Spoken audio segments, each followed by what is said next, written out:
Chapter 4. How would I feel about moving to D.C.?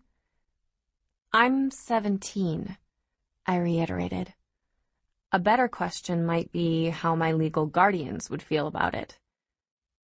You wouldn't be the first minor I've recruited, Cassie. There are workarounds. Clearly, he had not met my Nana. 5 years ago, custody of Cassandra Hobbs was remitted to her biological father, one Vincent Battaglia, United States Air Force. Agent Briggs paused. 14 months after your appearance in his life, your father was transferred overseas. You chose to remain here with your paternal grandmother. I didn't ask how Agent Briggs had come by that information. He was FBI. He probably knew what color toothbrush I used. My point, Cassie, is that legally, your father still has custody. And I have every confidence that if you want this to happen, I can make it happen. Briggs paused again. As far as the outside world is concerned, we're a gifted program. Very selective, with endorsements from some very important people. Your father is career military. He worries about the way you isolate yourself. That will make him easier to persuade than most. I started to open my mouth to ask how exactly he'd determined that my father worried, but Briggs held up a hand. I don't walk into a situation like this blind, Cassie. Once you were flagged in the system as a potential recruit, I did my homework. Flagged? I asked, raising my eyebrows. For what? I don't know. I wasn't the one who flagged you, and quite frankly, the details of your recruitment are moot unless you're interested in my offer. Say the word if you're not, and I'll leave Denver tonight. I couldn't do that, and Agent Briggs probably knew it before he asked. He picked up the capless pen and scrawled some notes on the edge of one of his papers. If you have questions, you can ask Michael. I have no doubt he'll be painfully honest with you about his experience in the program so far. Briggs rolled his eyes heavenward in a gesture of exasperation so universal that I almost forgot about the badge and the suit. And if there are any questions that I could answer for you... He trailed off and waited. I took the bait and started pressing him for details. 15 minutes later, my mind was reeling. The program, that was how he referred to it again and again, was small, still in its trial stages.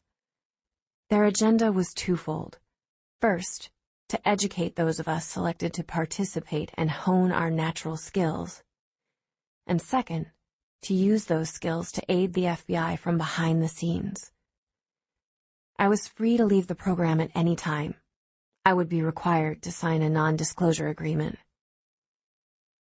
There's one question you haven't asked, Cassie. Agent Briggs folded his hands in front of him again. So I'll answer it for you. I know about your personal history, about your mother's case. And while I have no new information for you, I can say that after what you've been through, you have more reasons than most to want to do what we do. And what is that?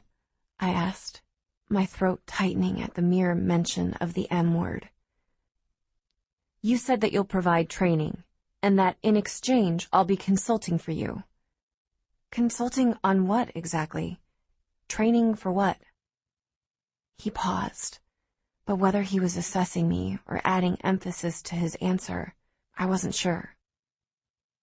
You'll be helping on cold cases, ones the Bureau hasn't been able to close. I thought of my mother, the blood on the mirror, and the sirens, and the way I used to sleep with the phone, hoping so desperately that it would ring.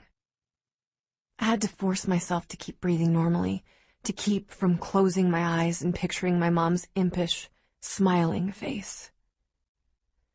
What kind of cold cases? I asked, my voice catching in my throat.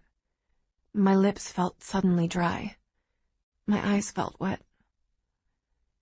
Agent Briggs had the decency to ignore the emotion now evident on my face.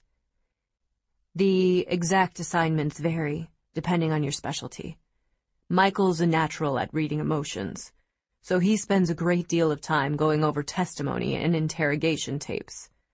With his background, I suspect he'll ultimately be a good fit for our white-collar crime division. But a person with his skill set can be useful in any kind of investigation. One of the other recruits in the program is a walking encyclopedia who sees patterns and probabilities everywhere she looks. We started her out on crime scene analysis. "And me?" I asked. He was silent for a moment, measuring.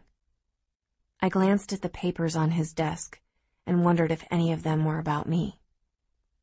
"You're a natural profiler," he said finally. "You can look at a pattern of behavior and figure out the personality of the perpetrator, or guess how a given individual is likely to behave in the future. That tends to come in handy when we have a series of interrelated crimes, but no definite suspect." I read in between the lines of that statement, but wanted to be sure. "Interrelated crimes?" "Serial crimes," he said, choosing a different word and letting it hang in the air around us.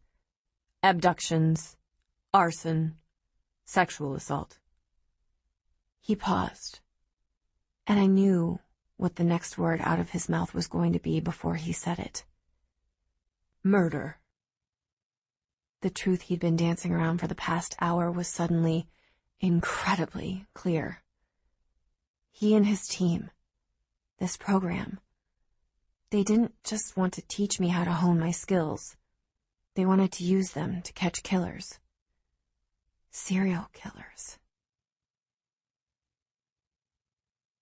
You look at the body and feel a rush of anger. Rage. It's supposed to be sublime. You're supposed to decide. You're supposed to feel the life go out of her. She isn't supposed to rush you. She shouldn't be dead yet, but she is. She should be perfect now, but she's not. She didn't scream enough, and then she screamed too much, and she called you names that he used to call you, and you got angry. It was over too fast, too soon, and it wasn't your fault, damn it. It was hers. She's the one who made you angry. She's the one who ruined it. You're better than this. You're supposed to be looking at her body and feeling the power, the rush. She's supposed to be a work of art, but she's not. You drive the knife into her stomach again and again, blinded to anything else. She's not perfect. She's not beautiful. She's nothing. You're nothing. But you won't stay nothing for long.